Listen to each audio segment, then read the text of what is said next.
साधुओं के जप में गूंजता हर हर महादेव, अघोरियों की साधना में समाया गुड़ रहस्य और गृहस्थों की श्रद्धा में बसी अपार भक्ति। महाशिवरात्रि सिर्फ एक पर्व नहीं बल्कि भगवान शिव से जुड़ने का एक दिव्य अवसर है। महाशिवरात्रि से जुड़ी कई पौराणिक कथाएं लोक मान्यताओं में प्रचलित हैं। कुछ इसे भगवान शिव के जन्म का दिन मानते हैं तो कुछ इसे उनके और माता पार्वती के पावन विवाह से जोड़ते हैं। परंतु आज हम आपको एक ऐसी रहस्यमयी और अद्भुत कथा सुनाने जा रहे हैं जिसका उल्लेख स्वयं शिव महापुराण के विधवेश्वर संहिता में किया गया है। यह कथा केवल शिव की महिमा का बखान नहीं करती बल्कि सृष्टि के संतुलन, अहंकार के विनाश और शिव तत्व के अनंत स्वरूप का रहस्य भी उजागर करती है। तो चलिए डुबकी लगाते हैं इस दिव्य कथा में,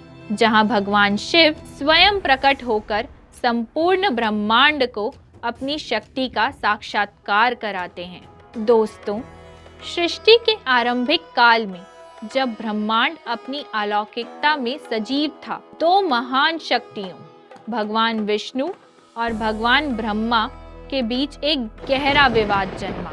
यह विवाद किसी साधारण विषय पर नहीं था बल्कि उनकी अपनी अपनी श्रेष्ठता को सिद्ध करने की होड़ थी। दोनों ही स्वयं को सृष्टि में सबसे महान और सर्वशक्तिमान मानते थे और यही अहंकार एक भीषण तर्क वितर्क में बदल गया। एक ओर भगवान विष्णु थे जो पालनहार के रूप में संपूर्ण जगत की रक्षा करते थे, तो दूसरी ओर भगवान ब्रह्मा थे जो सृष्टि के रचनाकार माने जाते थे। दोनों में यह बहस इतनी तीव्र हो गई कि संपूर्ण ब्रह्मांड में हलचल मच गई। देवगण चिंतित हो उठे। ऋषि मुनियों ने भी इस विवाद को समाप्त करने की प्रार्थना की, परंतु कोई समाधान नहीं निकला।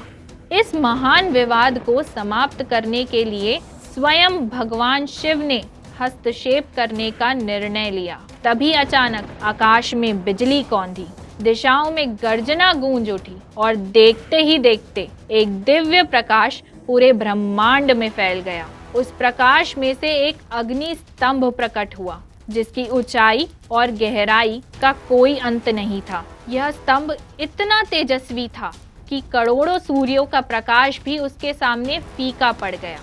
भगवान शिव इस अग्नि स्तंभ के रूप में प्रकट हुए और अपनी महिमा का साक्षात्कार कराने के लिए भगवान विष्णु और भगवान ब्रह्मा को चुनौती दी। उन्होंने कहा, यदि तुम दोनों स्वयं को सर्वश्रेष्ठ मानते हो तो इस अग्नि स्तंभ का आदि और अंत खोज कर दिखाओ। भगवान शिव की इस चुनौती को स्वीकार करते हुए विष्णु जी और ब्रह्मा जी ने इस स्तंभ के रहस्य को जानने का निश्चय किया। विष्णु जी ने अपनी शक्ति का उपयोग किया और विराट स्वरूप धारण करके पाताल लोक की ओर जाने लगे ताकि वे इस अग्नि स्तंभ का मूल खोज सकें। उन्होंने कई लोकों और गहराइयों की यात्रा की, परंतु कहीं भी स्तंभ का अंत नहीं मिला। उन्होंने हार मान ली और स्वीकार किया कि वे इस स्तंभ का आदि नहीं खोज सकते। दूसरी ओर ब्रह्मा जी अपने वाहन पर सवार होकर आकाश की असीम ऊंचाइयों में उड़ चले। वे निरंतर ऊपर बढ़ते गए, परंतु स्तंभ का शिखर कहीं नहीं दिखा। इसी बीच उन्हें केतकी का एक पुष्प मिला जो उस स्तंभ से गिरा था। ब्रह्मा जी ने उस पुष्प से पूछा कि क्या उसने स्तंभ का अंत देखा है।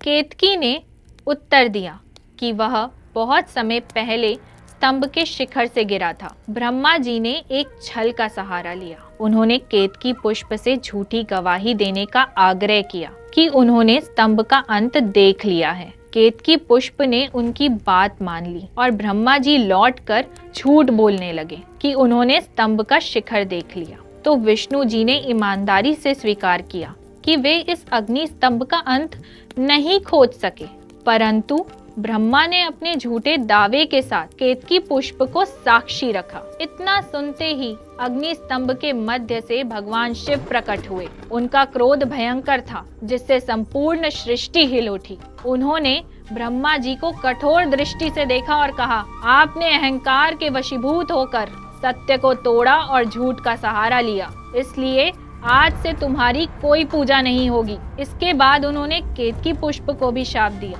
कि अब से इस पुष्प का उपयोग उनकी पूजा में नहीं किया जाएगा। भगवान विष्णु ने अपनी भूल स्वीकार करते हुए भगवान शिव की स्तुति की और ब्रह्मा जी ने भी अपने अहंकार का प्रायश्चित किया। शिव जी ने दोनों को आशीर्वाद दिया और सृष्टि का संतुलन पुनः स्थापित किया।